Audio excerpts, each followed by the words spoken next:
Jim Shoulders, called the Babe Ruth of rodeo, a record 16-time world champion cowboy, passed away at the age of 79 on June 20th, 2007, at his ranch in Henrietta, Oklahoma. Jim, who won his first world championship buckle in 1949, won 7 world titles in bull riding, 5 all-around world championships, and 4 bareback bronc titles. This is Jim Shoulders of Henrietta, Oklahoma.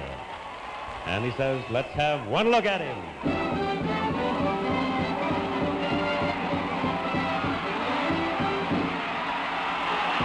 All the way for the champion, Jim Shoulders. He was a charter member of the Pro Rodeo Hall of Fame and a member of the Oklahoma Sports Hall of Fame. Jim always said his greatest prize, though, was when he won the heart of his wife, Sharon, in 1946, a year after he graduated from Tulsa's East Central High School. They were married 60 years. They had 4 children, Jamie, Marvin, Jana, and Marcy, 6 grandchildren, and 2 great-grandchildren. At his funeral service on June 24th, and appropriately enough, the Jim Shoulders Living Legend Rodeo Arena at Nichols Park in Henrietta, over 1,000 friends and fans turned out, including more than 100 world rodeo champion cowboys, to pay their final respects. His longtime friend, Clem McSpadden, talked about what Jim Shoulders meant to rodeo. Just an icon. The biggest tree in rodeo's forest has fallen. Just that simple. And there'll never be another one like him. I've got those rodeo, just one more show, and then I'm gonna quit tomorrow blues. What you saw is what you got. He remained a cowboy, family man, champion, greatest storyteller. Oh, good gosh, it ever was. Better than Pat Jones, maybe. I don't know, but I just can't describe. I've never lost a person other than a member of my family that hit me like Jim's loss. And now, Lord, we've sent you a cowboy who knows how to ride. One that won't quit your cattle on a dark, stormy night, and he was always considerate of horses and men. Happy trails to you till we meet again.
The legend, Eddie Sutton, 798 career victories, the first coach to take 4 different teams to the NCAA tournament.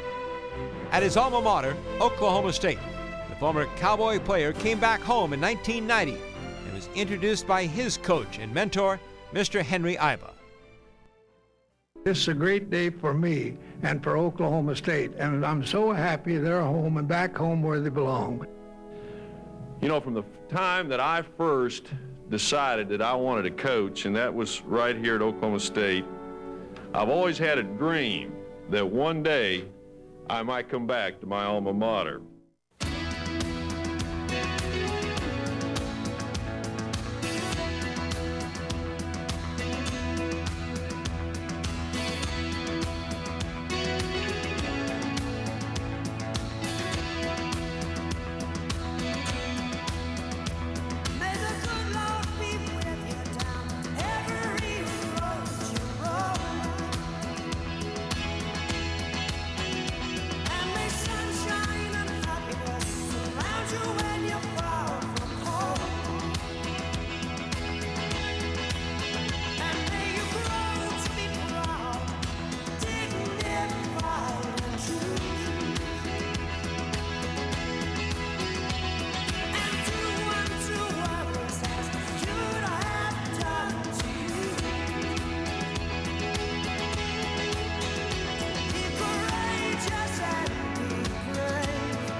Eddie Sutton led OSU to 13 NCAA postseason tournament appearances, 6 trips to the Sweet 16, 3 Elite Eights, and 2 Final Fours.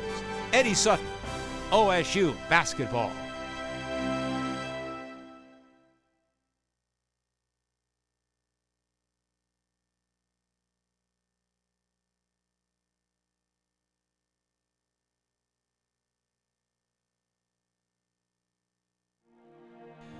It was an era of Oklahoma basketball like the Sooner Nation, in fact, like the basketball nation had never seen before.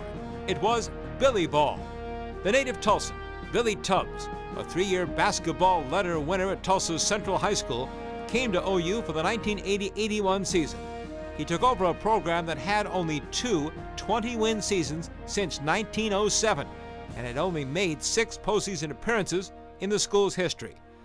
In the next 14 seasons, Tubbs took OU to 13 postseason tournament appearances. His Oklahoma record, 333 and 132, a 71.6 winning percentage. There were 4 trips to the NIT, 9 to the NCAA tournament, and in 1988, his Sooners played for the national championship. 4 times, Billy was named Big 8 Coach of the Year, and he was the National Coach of the Year in 1983 and again in 1985. In 30 seasons of basketball at Lamar, Oklahoma, and TCU, the Tubbs career record, 624 wins, 326 losses, and he was the 9th coach to record 100 victories at 3 different schools. But what he was most known for was the wide-open NBA style that became known as Billy Ball. Well, I didn't give it the name Billy Ball, but what Billy Ball is in my imagination or in my thoughts, Billy Ball is an up-tempo style basketball that basically thrives off of the defense, and that's the thing a lot of people don't realize. They know you score a lot of points, but they think you're just coming down the floor and shooting the ball. But Billy Ball is very aggressive defense, hard-nosed defense, a lot of trapping, a lot of full-court pressing, and getting the ball and taking the first good available shot that you've seen. We didn't have to make 6 passes, 8 passes before we could shoot. Everybody knew their role, and when they got their shot, whether it was on the first pass, the second pass, or whatever, the ball was going to go up, and then we were going to crash the board. So Billy Ball is a great blend of really aggressive defense and aggressive offense, and I'm an impatient person. I want to see points go on that board. I don't care what sport it is, I'm interested in offense. I want to see people score. I'm not a defensive guy. I don't think people go to the game, any sport, to see people play defense. They go to see you score. And that's what Billy Ball is all about, is scoring. No one could ever accuse us of point shaving, because we were going to score as many points as we possibly could and take people out early. And, I learned early in life that when you get somebody down, if you let them back up, they might whip you. So we had that philosophy of, if you get them down, and keep going till the end of the game. In Tubbs' first season, Oklahoma scored 100 points just 1 time in 27 games. Over the next 13 seasons, the Sooners would go over the century mark 127 times, including 173 points in 1 game. It was the season opener of 1989 against American International. We did flirt with scoring 100 points in the first half of the game, but that team had great ability to score, and it was a carryover from the 87-88 team, and we did it with great defense. And we had the ability during those 2 years to score on anybody, and we could put 150 on you easy. We had 2 teams that scored 99 against us and lost by 52. And those were the 2 best scoring machines that I've ever had, but our defense was the best that had ever been. It didn't take Billy long to find the player that would make Billy Ball take off. When I arrived at the University of Oklahoma, they told me that there was a young man over in Tulsa at Booker T. Washington that was really a good player by the name of Wayman Tisdale. He fit our offensive schemes perfectly. He was the inside guy that we needed to play down on the low block that we could get him the ball and he could score. Plus, he was a fantastic rebounder. He had great physical strength. He was very explosive. And when I watched Wayman play in high school, I knew that we had to have that player. And so I watched him play a lot of games, got close to his family. Oh, he didn't do too much, you know. He joined church. No, Billy, I mean, he was just that he made me laugh.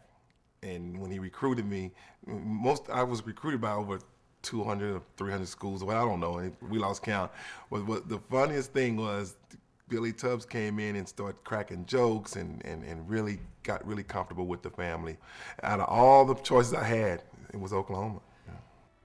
I hope my legacy at Oklahoma, if I had a choice, would be that I helped start that program on a national basis, where people think of you as a national player, your university, and that I helped Oklahoma basketball kind of parallel Oklahoma football to an extent, and that we were honest, that we had fun in our program, that we played all out, that we were really hard workers, and hard work gets the job done for you, and that we just helped build Oklahoma to the program that it is right now and that it is going to remain.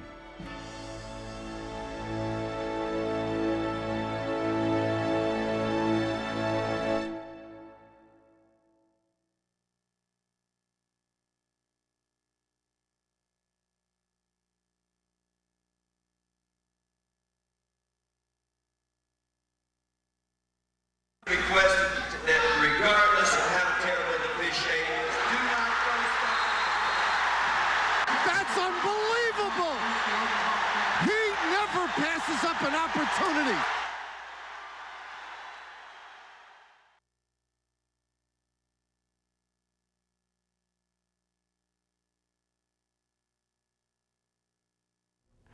I'm Billy Tubbs, former coach at the University of Oklahoma basketball, and I just want to wish the university a great 100-year celebration. And don't throw shit on the floor.